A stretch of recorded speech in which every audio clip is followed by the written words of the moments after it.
from the very beginning that the nature of the church is outgoing. It wasn't the plan of Jesus that the disciples would just hang out with one another. It's essential for the church to be proclaiming the gospel and bring the life and the love of Jesus to as many people as we can. It's clear that that's our mission now in the 21st century, just as it was in the first century. We have a wonderful Office of Evangelization and Catechesis. Through that office, we're able to acquaint our people with the pastoral vision that we're one church, encountering Jesus, equipping disciples, living mercy.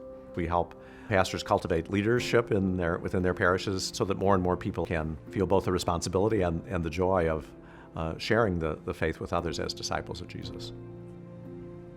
The goal became really intentional about partnering with parishes. What does our Catholic Church look like worldwide today, specifically in the Archdiocese of Omaha? And how can we reach out into the parish and into the community to kind of share the love of God? They're accompanying us, but I would say that the Office of Evangelization is really helping us accompany others on a journey of faith, meeting them where they're at rather than where they're not. Different members of that office have been in constant conversation with us, coming to us for a meeting, joining together, putting our heads together to solve a problem, to pray with one another. Other times it's phone conversations, emails, the sharing of resources, getting everybody on the same page for what might be needed and to revitalize the people of the church. Each one of the leaders who've gone through training with them have walked away feeling more equipped, certainly. We've had stories of people who came back and said, I was able to, more confidently share my faith with someone who I'd kind of been yearning to do so for quite a while.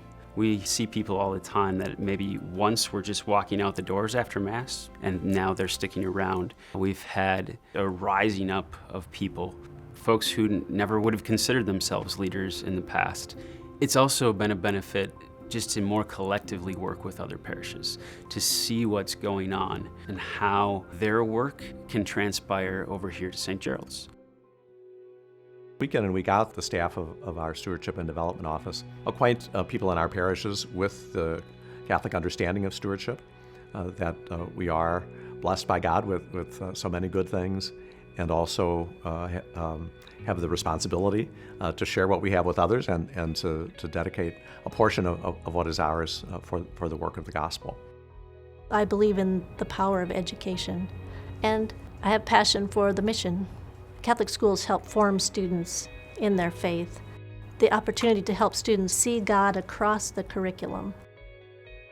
The Office of Stewardship and Development started an education and network series where they provide workshops, speakers where the topics are very timely and helpful. A number of projects were started because of what we learned. So we started an annual fund program, developed a marketing plan. We learned strategies for social media. Our enrollment is up. We have our fundraising event is mission focused. They emphasize the networking and introduce people to others who either have done what you're now looking to do or are doing it, so that you can work together, share lessons learned, tips, techniques, etc. So that's been very helpful. We sure appreciate that the Archdiocese has provided this for us. We've found the topics very relevant and the information timely and helpful, and the takeaways are great. So it's definitely been worthwhile. Through the annual appeal, we're able to raise scholarship funds to help families who might not otherwise be able to afford a Catholic education. The mission of SCOTUS Central Catholic is that we want to provide a faith-based education to everybody who wants one, whether it's a family can afford it or a family who cannot afford it. It's really important to have that chance to grow in your faith, to have that opportunity to experience that faith on a day-to-day basis so that we can transform their lives. And that's what a Catholic school can do. SCOTUS wouldn't be here without the support of the Archdiocese of Omaha. There are 41 students that are receiving some sort of need base that comes from the Archdiocese. It's not just a school for people who can afford it. It never can be, and I hope that while I'm here, it never will be. We're so thankful for the generosity of the Archdiocese. We had a student named Sammy Sosa who came to us from a local school. And I think that what Sammy found was she found a very loving and accepting atmosphere here at SCOTUS. Kathy Pauliska, who is a media specialist here at SCOTUS, developed a relationship with Sammy. Mark and Kathy Podliska recognized that there was a need here, that there was a chance to give someone safety, to give them a Catholic education, and they took her in. And the growth that I have seen over Sammy over the last few months is just unbelievable.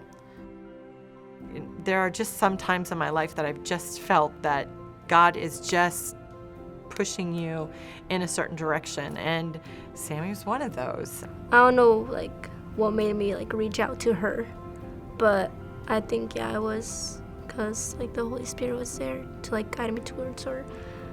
I think if I would have reached out to her, I wouldn't be here right now.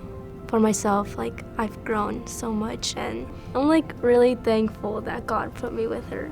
I feel so loved, and I'm just very happy. Financially, she's gotten a huge scholarship, and otherwise, it would have been a struggle. For a lot of students, they're able to come here where they might not have been able to. Those people who give, they do things because they want to help, but you don't know the ripple effect that it can have. Tuition assistance, as well as the prayers that they have behind that years down the road, that you can know that what you've done has impacted a life. Catholic schools have so much to offer to our community, to the people who belong to the parishes in those schools. It's so important that we have that opportunity. So I ask them to keep up the great work, to keep investing in Catholic schools, because the return on that investment is awesome. I've been the Archbishop here now for 10 years. I feel that it's a great privilege. I found that whenever we invite people to help with something, they're willing to help. Our people come from a spirit of great gratitude, understanding that here in this Archdiocese we're blessed, and in some ways we're just getting started. I'm very grateful for the support that we continue to receive, and I encourage all who will be approached to participate in the appeal this year to, first of all, pray for its success, and then to think prayerfully about how you might be able to share a portion of what you have received from God with the annual appeal for the good work that we do together.